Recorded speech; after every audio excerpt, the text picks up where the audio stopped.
सस्नेह सादर प्रेम भरा आप सभी को मेरा दंडवत प्रणाम। जय श्री कृष्ण। आज का विषय तो स्वाइप या स्किप करने के लायक है ही नहीं। क्यों? क्योंकि हमारे जो नेचर में चीजें बैठी हुई हैं, एग्जैक्ट बिल्कुल उसी को जस्टिफाई करता हुआ आज का श्लोक, आज का विषय है। जैसे हम हमारे दिनचर्या रूपी स्वभाव में कुछ चीजें अगर हमें समझाई जाए और हम उसको अपनाने से कतरा रहे हो, झिझक रहे हो, तो हम अक्सर क्या कर बैठते हैं, उस चीज को इग्नोर करने के लिए या अपने आप को सही प्रूफ करने के लिए कुछ चीजें कोटिंग वगैरह करते हुए आगे प्रस्तुत करते हैं कि मैं ऐसा ही तो कर रहा हूँ और ऐसे करने से तो ऐसा हो जाएगा, आप तो ऐसा करने को कह रहे हो। एग्जैक्ट बिल्कुल उसी तरह से आज अर्जुन जो भगवान से युद्ध के लिए प्रेरित कर रहे हैं, वो अपने मोह में जो फंसा हुआ है, अभी भी जो मुंह से बाहर नहीं निकल पा रहा है, उसको ज्ञान के नजरिए से अपने आप को युद्ध करने से पीछे करते हुए भगवान जी से प्रार्थना कर रहा है। तो आइए पहले हम भी मिलकर के भगवान का नाम लेके प्रार्थना करते हैं और फिर अपने श्लोक पर आते हैं। श्री कृष्णाय नमो नमः, श्री कृष्णाय नमो नमः, श्री कृष्णाय नमो नमः, श्री कृष्णाय नमो नमः। मुझे शरण में रखो सदा, चरणों में दो थोड़ी जगह। श्री कृष्णाय नमो नमः, श्री कृष्णाय नमो नमः। जय श्री कृष्ण। सप्रेम सस्नेह दंडवत प्रणाम एक बार फिर से आप सभी। तो आइए देरी ना करते हुए सबसे पहले मिलकर श्लोक देखते हैं।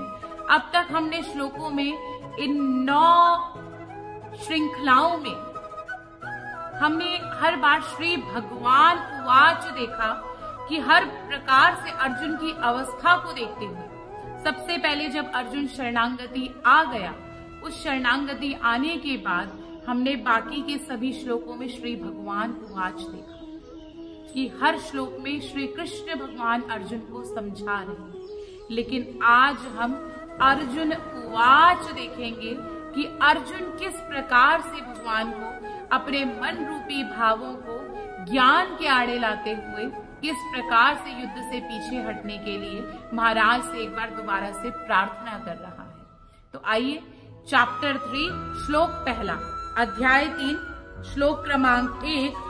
श्लोक इस प्रकार है। अर्जुन उवाच ज्यायसि चेत् कर्मणस्ते मता बुद्धिर्जनार्दन तत्किं कर्मणि घोरे मां नियोजयसि केशव।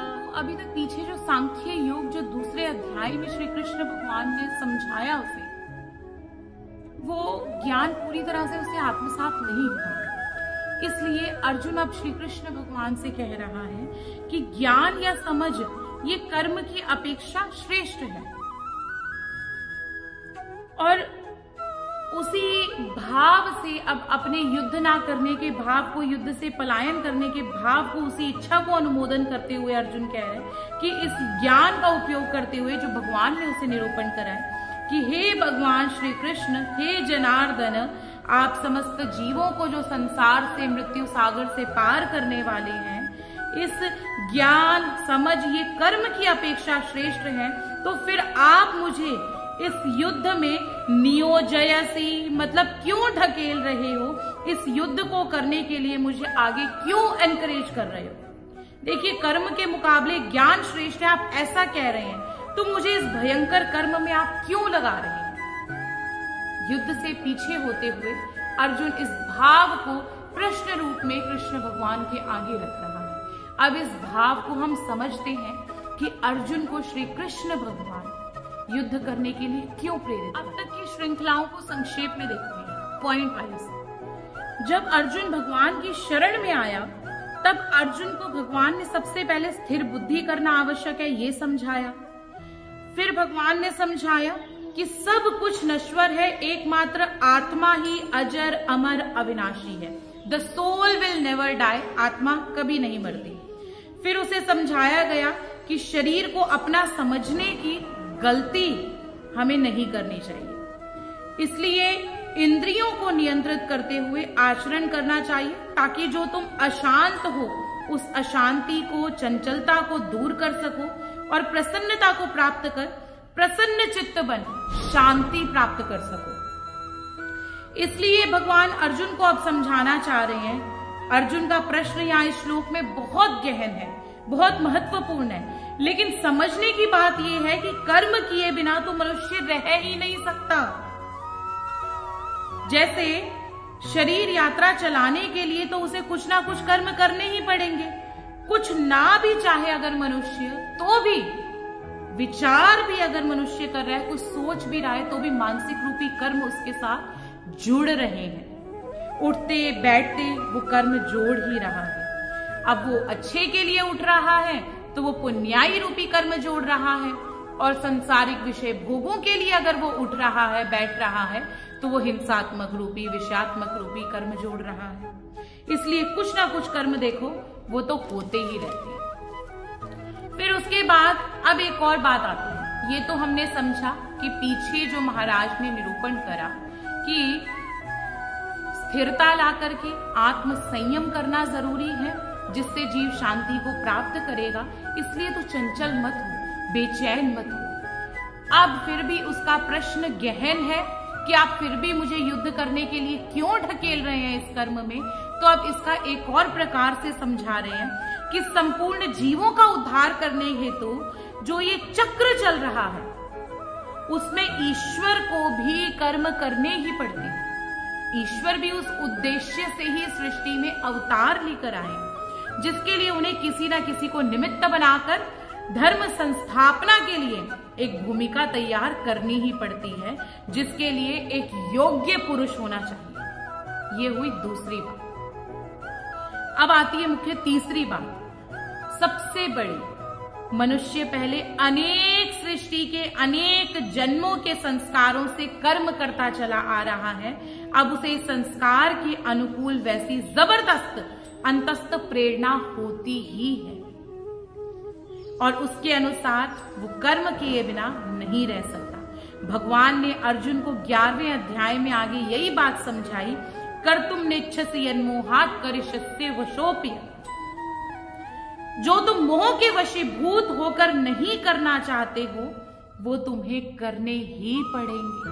उसको आगे बढ़ना ही पड़ेगा तुम्हें करने के लिए, क्योंकि हमारी दिनचर्या, एक जीवन शैली देखो पूर्व संस्कारों से प्राप्त हुई है। हमारा किसी घर में जन्म लेकर आना हमारे पूर्व संस्कार ही हैं, पूर्व कर्म ही हैं। उन कर्मों के अनुसार हम बड़े हुए, हमें बुद्धि रूपी आगे संस्कारों को और जोड़ने के संजोग प्राप्त हो रहे हैं, लेकिन पूर्व संस्कारों को भी तो आगे लेके जाना है ना। उसी अनुसार तो आप कर्म कर रहे हो। कोई कहे कि मैं गृहस्थ आश्रम में हूं, मुझसे ये नहीं निभ रहा, तो ऐसा कहकर नहीं निभ रहा तो वो छोड़ ही नहीं जा सकते। तो वो कार्य तो उसको करना पड़ेगा, क्योंकि वो संस्कार वो पहले से लेके आया है उसको करने के लिए। उसी प्रकार से अर्जुन ने क्षत्रिय रूपी जन्म लेना, ये पूर्व संस्कार, पूर्व कर्म वो निश्चित करके आया है, और उसको वो युद्ध करना ही पड़ेगा। लेकिन वो एक विशेष श्रेष्ठ पुरुष है, इसलिए उस विशेषता को भगवान ने उसे धर्म संस्थापना करने के लिए उसको निमित्त चुना, उसको जरिया चुना। इसलिए श्री कृष्ण भगवान ने कहा कि तुम्हें अवश्य तुम्हारे कर्म जो संस्कार से संबंधित हैं, वो तो तुम्हें करने ही पड़ेंगे। इसलिए पूर्व जन्म संस्कार तुम्हें अवश्य उसकी ओर लेके जाएंगे। इसलिए कर्म इस प्रकार करने चाहिए ताकि वो बंधन कारक ना बने। ये मोह में ग्रसित होकर युद्ध लड़ने की बजाय युद्ध तो लड़ना ही पड़ेगा। अब मोह में भर करके कर्म बंधनों को जोड़ते हुए युद्ध करने की बजाय मेरी आज्ञा का पालन करते हुए यदि तुम युद्ध करो तो ये कर्म बंधनों में तुम नहीं फंसोगे। उसी प्रकार से संसारिक रूपी जीवन में क्या कर रहे हैं, ये संसारिक युद्ध ही चल रहा है। जब ये मोह रूपी अटैच हो जाएगा, हमारे साथ लग जाएगा, तो हम कर्म बंधनों में फंसेंगे, कर्म बंधनों में घुसेंगे। और अगर हम कर्म बंधनों से हटना चाहते हैं तो आवश्यक क्या है? परमेश्वर ने, ईश्वर ने, श्री कृष्ण भगवान ने, हमारे मेंटोर ने हमें जिस प्रकार से जीवन जीने को समझाया कि हर किसी ने आना जाना, प्रकृति सब कुछ चलता रहना है, मुझे हर चीज में स्थिर रहना है, बेचैन नहीं होना, घबराना नहीं है, बौखलाना नहीं है। इस भाव को जब हम समझते हुए आचरण रूपी कार्य में उतरेंगे तो वो कार्य हमारे लिए कर्म बंधन नहीं होगा, क्योंकि हम स्थिरता में कर रहे हैं, हमें फर्क नहीं पड़ रहा, हम संतुष्टि शांति के साथ कर रहे हैं। जो हमने पीछे श्रृंखलाओं में इतना शांति का तरीका समझा, हम उस प्रकार से अब कर्म कर रहे हैं। इस बात को समझो, श्री कृष्ण भगवान ने उन्हें कहा, और निमित्त मात्रम भव सव्य साचिन, मेरे जीवोद्धार कार्य हेतु तुम निमित्त बनो और कर्म करो।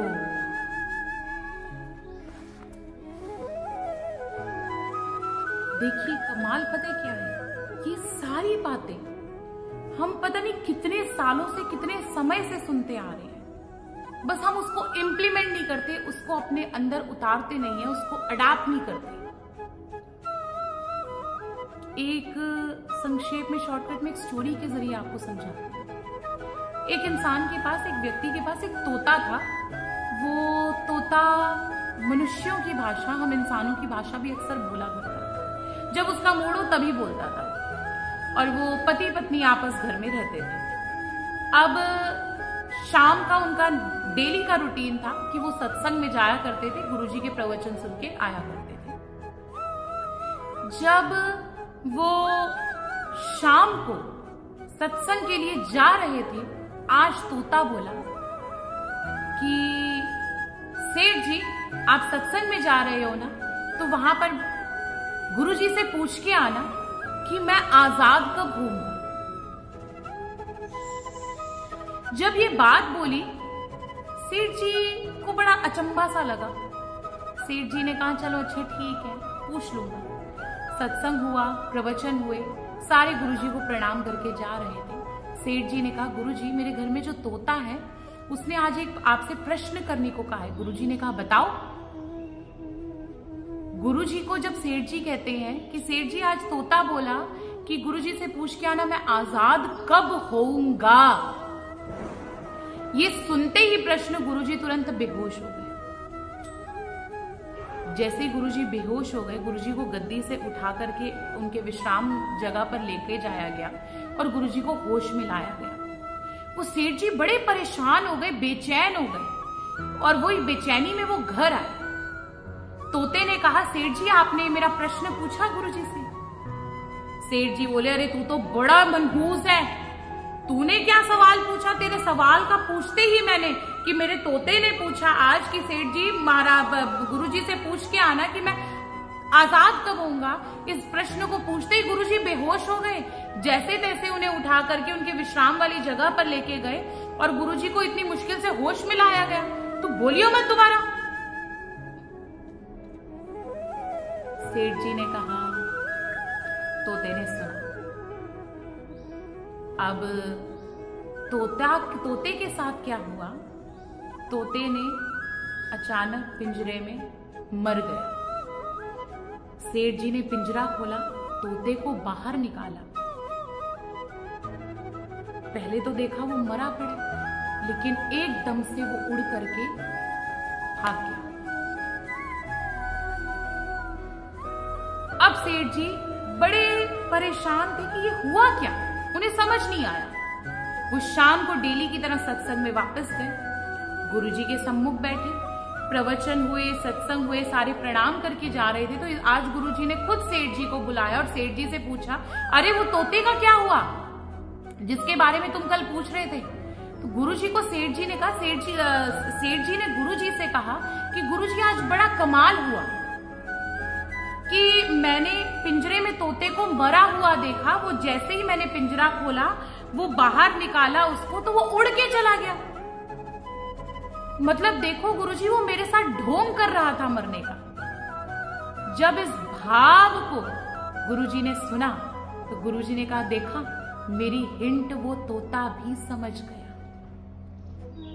मगर तुम प्रतिदिन डेली आते हो, डेली सत्संग अटेंड करते हो, डेली प्रवचन सुनते हो, बचपन से सुनते आ रहे हो, लेकिन तुम इंप्लीमेंट नहीं कर पाते, अपने जीवन में उसको उतार नहीं पाते। तो हमें क्या जरूरत है? उस तोते की तरह सचेत होकर के समझने की। उसने आजाद होने के तरीके को अपनाया कि वो बेहोश हो गए वहां पर और विश्राम स्थल पर जाकर होश में आ गए। उसी प्रकार से तोते ने पिंजरे में बेहोशी का नाटक करा और बाहर निकालते ही वो उड़ गया, वो आजाद हो गया। उसी प्रकार से अपने विचारों को इंप्लीमेंट करना हमें जरूरी है, हमें सचेत होना जरूरी है।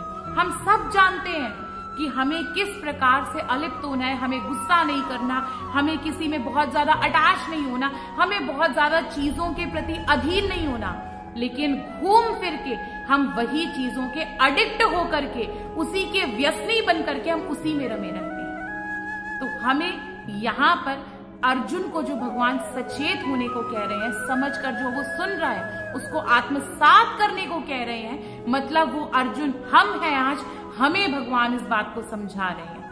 और इसकी शुरुआत कैसे होती है, इसको इम्प्लीमेंट करने की, अपने जीवन में उतारने की, आगे हम अगले भाग में वो देखेंगे। तब तक के लिए मुझे आज्ञा दीजिए। सस्नेह रूपी दंडवत प्रणाम। जय श्री कृष्ण। और हाँ, इम्प्लीमेंट करने की अभ्यास को, उस कोशिश को, उस सोच को जागृत कीजिएगा। चलिए, दंडवत प्रणाम। जय श्री कृष्ण।